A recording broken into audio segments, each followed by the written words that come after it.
Ya, hari ini kita akan melanjutkan dengan hukum Pascal.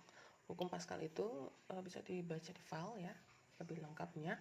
Dan untuk bunyi hukumnya itu sebenarnya bahwa setiap zat cair dalam ruang tertutup itu akan diteruskan ke segala arah, ya, dengan tekanan yang sama besar. Nah, karena tekanannya sama, maka P1 akan sama dengan P2. Nah, sesuai yang kita sudah pelajari bahwa tekanan itu ya seperti ini, ada luas penampang, ada gaya, maka F per A. Karena ini di penampang 1, maka F1 per A1, tekanan 1. Karena ini di penampang 2, maka di sini F2 per A2. Nah, perlu diperhatikan prinsip hukum Pascal ini sebenarnya adalah dengan menggunakan gaya yang kecil, itu akan bisa menghasilkan gaya yang besar karena tekanannya sama.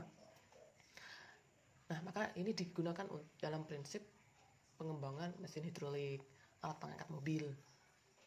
Jadi kalau misalnya nanti ada kata-kata hidrolik, ya, itu berarti adalah aplikasi dari hukum Pascal. Nah, dari rumusnya ini, kawan-kawan, cara menggunakannya itu tinggal nanti dikali silang. F itu gaya, A itu luas penampang. Luas penampangnya ini nanti, karena ini berupa lingkaran, maka nanti kadang-kadang juga bisa diketahui bukan luasnya, tetapi diameternya atau jari-jarinya. Maka nanti A langsung bisa kalian ubah menjadi D kuadrat atau R kuadrat. Tapi tetap mengikuti ya, 1, ini 2 indeksnya. Nah, ini contohnya seperti ini, langsung ya. Ibu kasih gayanya 2 yang dihasilkan 100, luas penampang 2-nya 5, luas penampang 1-nya 2. Maka berapa gaya yang diperlukan untuk menghasilkan gaya 100 Newton? Kita langsung kerjakan. Oke, F1-nya dicari, A1-nya 2, F2-nya 100, A2-nya 5. Nah, ini dikali silang. Atau ini boleh disederhanakan terlebih dahulu, boleh ya? Berarti ini 20, ini 1. Boleh sederhanakan dulu. F1 kali 1, F1. 20 kali 2, 40 Newton.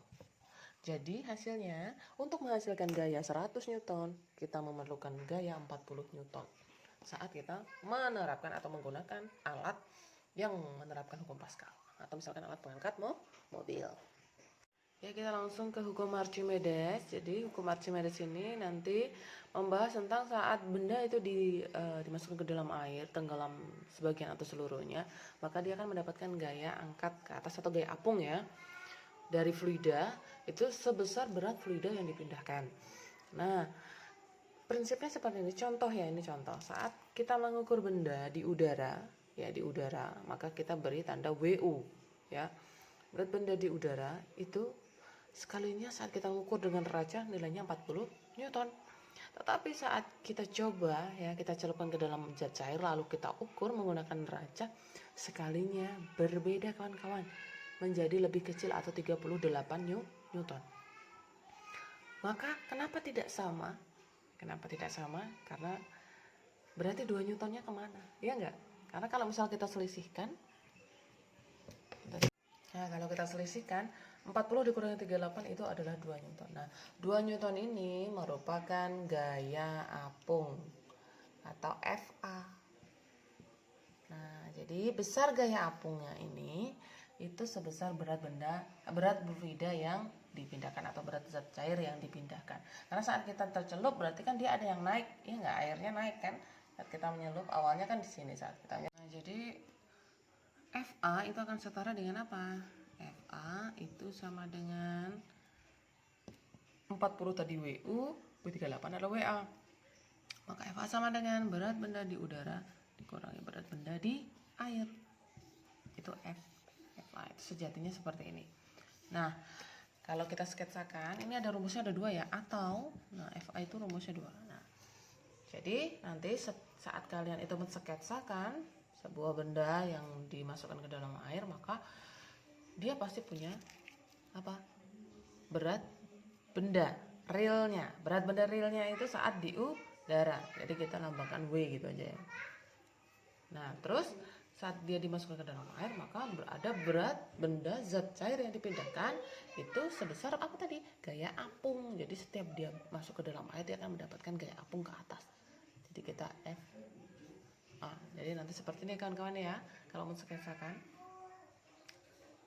Nah, FA sendiri itu nanti setara dengan rho fluida dikali G dikalikan volume. Jadi ada 2. Nah, Ini rumus dasarnya. Nah, nanti yang dipakai ya nanti ya FA dan W ini kita bisa gunakan untuk menganalisis bagaimana benda itu bisa tenggelam, melayang, dan mengapung. Ya, mengapung, melayang, tenggelam. Nah, apa yang menyebabkan bahwa benda itu bisa mengapung, melayang, dan tenggelam? Nah, kita analisisnya hanya menggunakan FA dan W. Karena ada setiap benda yang masuk ke dalam air, dia akan mendapatkan FA, gaya apung, ya kan? Dan di sini pasti ada berat benda. Nah, bagaimana kita menganalisis bahwa ini terapung, terlihat di atas permukaan, ya, melayang, semuanya, volumenya, dan ini tenggelam. Nah, logikanya kenapa bisa terapung? Maka di sini diakibatkan karena ada gaya apung yang jauh lebih besar dibandingkan dengan W. Ya. Jadi gaya angkatnya itu jauh lebih besar, maka di sini akan mengapung. Tapi kalau melayang, logikanya dia akan sama. Tapi kalau tenggelam bagaimana FA-nya? Gaya apungnya mampu nggak melawan berat benda itu sendiri? Tidak, karena jauh lebih kecil. Seperti itu.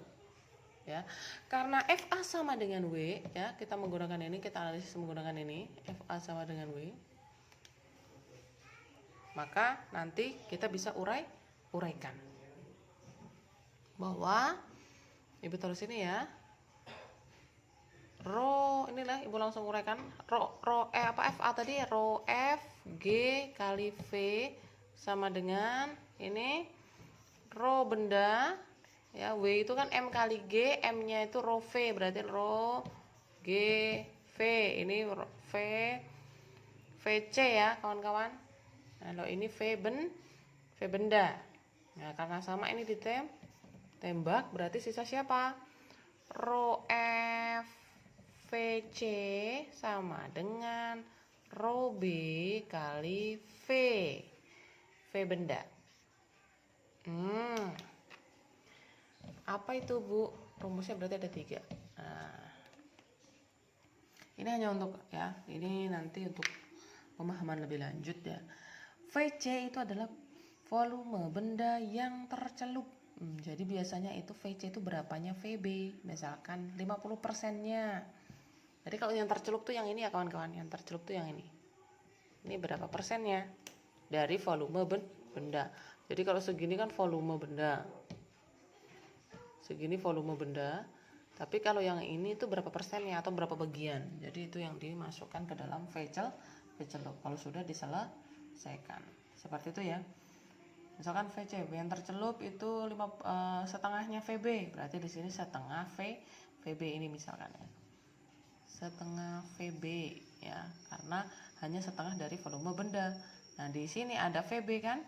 Nah, nanti bisa ditembak. Maka kita bisa menentukan salah satu rho F atau rho B.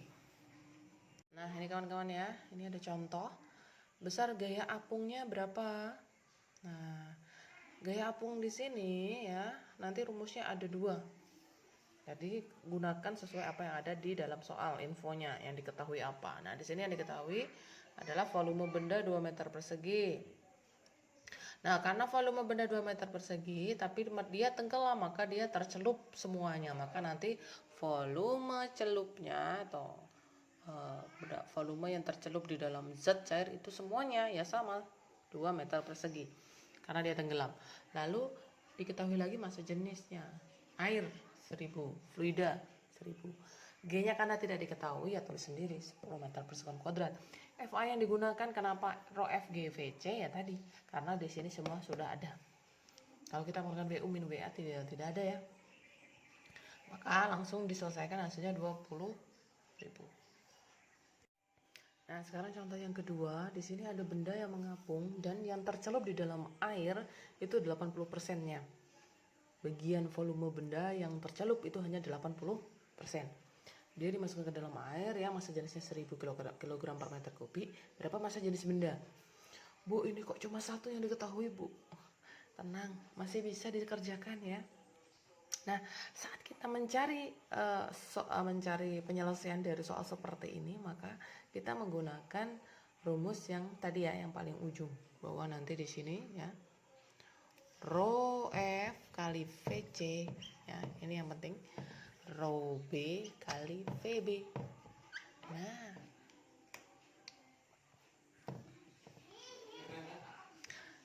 rho fluidanya berapa kawan-kawan? Rho fluidanya adalah 1000. Volume benda yang tercelup berapa Kak Dedi? 80%-nya dari siapa? 80%. Jadi kalau misal kita tulis ya, ini VB. 80% dari VB. 80% bagian volume benda. Atau 80% dari volume benda. Rho B-nya yang dicari. VB-nya berapa? VB-nya karena tidak ada dan ini VC sudah dinyatakan dalam VB, maka ini tetap VB. Nah, kalau sudah lihat kanan kiri ada yang sama, ada siapa? VB, tembak. Nah, selesai. Berarti tinggal 80% itu diganti. Jadi berapa kawan-kawan? 80 per 100 ini rho B. Tembak. Berarti tinggal 800 kg per meter kubik. Ini rho B. Ketemu. Sekarang kalau soalnya seperti ini ya, hampir mirip ya. Tetapi di sini yang diketahui bukan yang tercelup kawan-kawan. Yang tercelup adalah yang diketahui adalah yang terlihat di atas permukaan zat cair atau yang mengapung. Itu seperempat. Yang ditanya sama massa jenis benda. Maka rumusnya sama, yang kita tulis rho F VC sama dengan rho B kali VB. Nah, di sini yang harus kita hati-hati adalah menentukan volume yang tercelup. Rho F-nya kita isi ya. Ini pakai gram per cm kubik, ikuti saja. 1. VC-nya itu bukan seperempat. Ingat-ingat, yang tercelup. Kalau yang terlihat seperempat, maka kalian harus mencari dulu berapa bagian yang tercelup. Ini berapa bagian kawan-kawan? Berapa kira-kira? Saat ini ya, kalau seluruhnya itu satu bagian. Kalau yang terlihat di atas permukaan seperempat, maka yang di bawah permukaan zat cair itu berapa? 3/4. Maka di sini 3/4 VB. Rho B-nya nggak tahu, VB-nya VB, maka tinggal tembak kalau sudah selesai. Nah, maka sisanya berapa? Rho B sama dengan 3/4 atau 0,75 gram per cm kubik. Selesai.